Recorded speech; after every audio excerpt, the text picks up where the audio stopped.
Today we're gonna cook some baby back ribs here on our Traeger Ironwood XL. This is actually gonna be my second cook, so we'll see how this goes. I'm gonna use a modified 3-2-1 method. We haven't had ribs for a while, and this big boy is gonna do a good job, I'm pretty sure.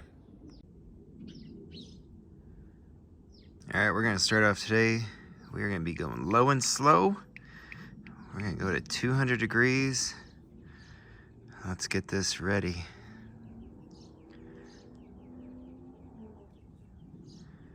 And while we get temperature up, we'll go ahead and get our ribs ready. All right, so we're inside. We got 2 racks of ribs. These are baby back. These are gonna be nice, meaty, and just the right size. So I'm gonna go ahead and dry it down, pat it just with a paper towel, get some of that excess juice that came off in the package. Nice couple racks. As far as trimming, I'm gonna trim only a little bit. You can see like this piece, it fell right off. Chances of that actually being edible at the end is super low because it's just gonna be off burning as time goes on. Otherwise, I'm just kind of looking for maybe some extra fat like this, because most of the time it's going to just burn up and make a bad bite. Looking on the other side, nothing too bad. Oh, maybe this. If you see anything that's already kind of being cut, I go ahead and take that off. This one's close right here, just because it's so much fat. I might trim it just a tad. Get some of that extra fat off, because nothing worse than just a big old mouthful of fat. And this one actually looks really nice, I'd say. So then the next thing you gotta do is get rid of that membrane. So if you're ever eating ribs, I feel like the worst thing is when they leave the membrane on. It ends up being like too much of a bite for me. So what I like to do, take a paper towel. You can actually kind of see where it's coming here. Hopefully I can grab it right now.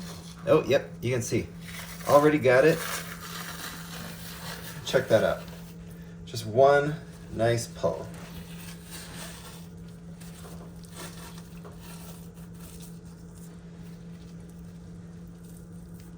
I definitely recommend doing that. I don't think everybody does do it because I've actually eaten it in restaurants where they don't, but I definitely recommend that. I think it's going to be a huge, it's just a good texture thing for me. So let's go ahead and take off the next one.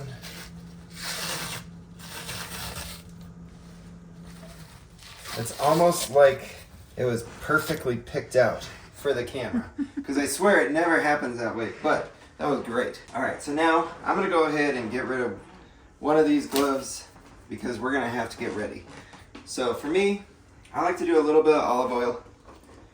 It helps all your seasonings stick to it. And I do go ahead and season the backside. Even though there's not as much meat on this, we like to heavily season pretty much everything that we eat. So if you're aggressively seasoning like us, that's gonna be good. For us, we like a more Texas style barbecue. So we always start with some coarse black pepper. There's gonna be a layer of that on pretty much everything I do. And then this is Honey Chipotle Killer Bee by Cosmos. It's got a nice heat to it, but also a little bit of sweetness to it too. So that's what we're gonna do for today. Go ahead and do a nice, decent layer of pepper. And you can just adjust this to taste, and that's actually one of the best things about learning how to barbecue at home, is you can make it the flavor that you want it to be. So you don't need to be too aggressive with your seasoning on the backs, because that isn't going to be a ton, but go ahead and just rub that in there. I am never afraid to over season, because later on we're going to be putting a bunch of butter in it, we're going to be spraying it down, and it's not gonna be like just a mouthful of seasoning. Ooh, this one's heavy on this side. All right, so go ahead, do it again. A little oil, and then let's go ahead and use that coarse pepper.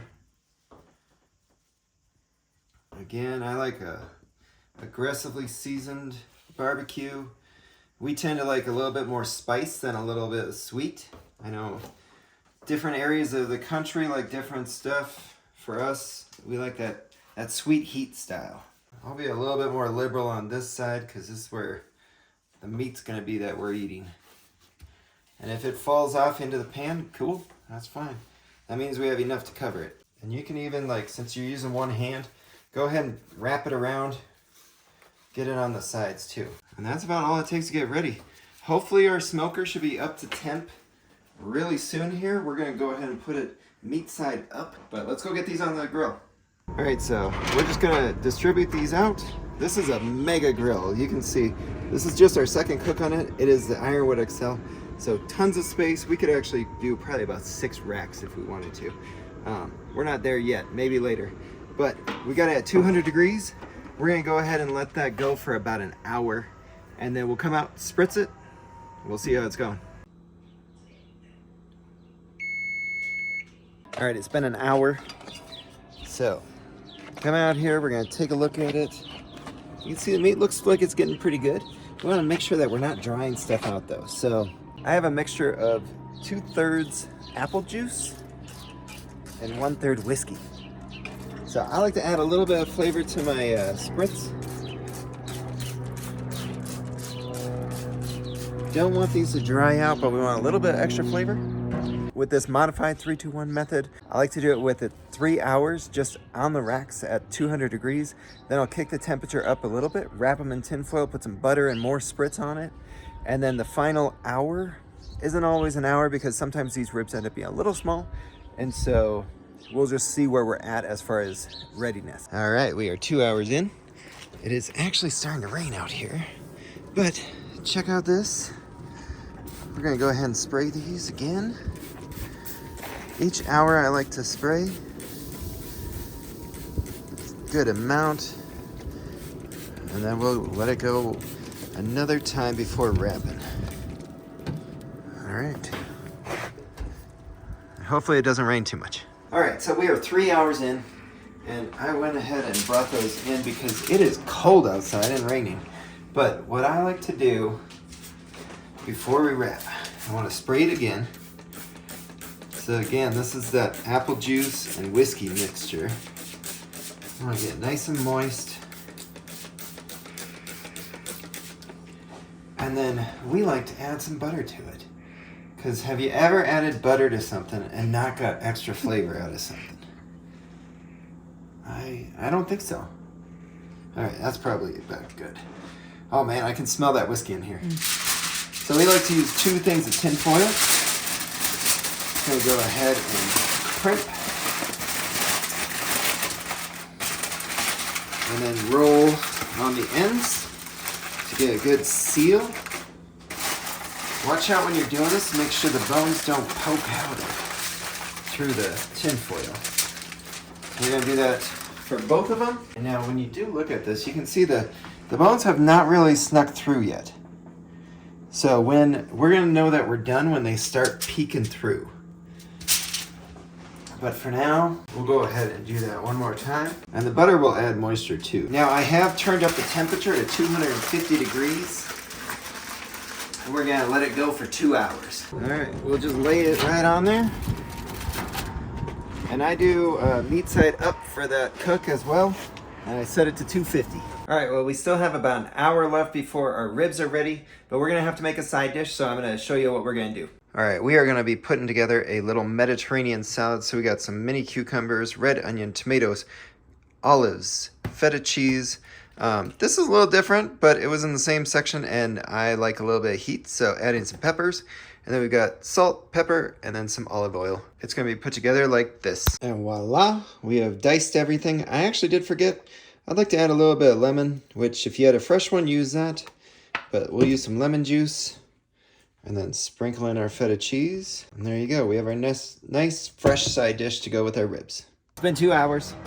We're gonna go ahead and take these out of the wrapping. It is starting to snow right now. The good news is the smoker held its temp. Let's go ahead, close that down. We're gonna take these out and put them back on because I feel like it adds a nice texture to it when you put it back on. So you can start seeing right here, you got the ribs coming out. So that's a sign that you're getting done. Let's go ahead and put those on here though. Get that other one real quick. And I'm gonna put some barbecue sauce on afterwards. I just put in my handy little spot there, it's some Kinder's Hot. That's the barbecue I've been liking a lot lately. And by the way, these meat gloves are awesome. Got them at Lowe's a few years back. Here's another one. You can see the ribs starting to poke out. And it's definitely bending a bit. That's all your butter and your meat juices, so everything's nice and moist. And we're gonna layer these up. And like I said before, we like it a little bit more dry. We don't like them sopping wet. So we'll let this cook on for the next little bit. And at this point, they've been cooking for 5 hours. And we are starting to get really hungry. These look good. We're gonna let that go. Probably gonna check on it in about 30 minutes. All right, well, you can see some snowflakes coming in again. That is like the longest 30 minutes of your life trying to wait for that. And these are looking good. Look at the bone peeling back, or the meat peeling back away from the bone. I think these are ready to take off. Don't they look good? All right, we went ahead and brought them in. Just put it under this to keep some temp, but we're gonna let those rest for about 10 minutes and then we're gonna try them. So you can see we've got them all out. It's been about 10 minutes. I'm gonna go ahead and cut one. That sounds bad. I'm gonna cut a rib. But you can go ahead and see there's a nice smoke ring on that. Take a look at that. The meat is just coming right off the bone nicely. I'm gonna show you the backside even. You can see there's a lot of good flavor back there. But let's go ahead and try one. I think it's gonna be good though. Comes right out, but it still needs a bite. This is freaking phenomenal. Ends up being a cook of 5.5 hours. 3 hours uncovered, 2 hours in tin foil, 30 minutes afterwards with the barbecue sauce on. We ended up going with the Kinder's Barbecue Sauce Hot, and then the Cosmos Dry Rub Honey Chipotle Killer Bee. It adds a nice sweet and heat. You're gonna love this. Yeah, if you want to see more barbecue videos, make sure to hit that subscribe button, hit the like button, leave me a comment down below, tell me what I did wrong. But the good thing about the smoker, it is cold outside, it's in the 30s, and it was snowing today. Minimal, not like real heavy snow, but it held up well. But we're gonna eat this. See you later.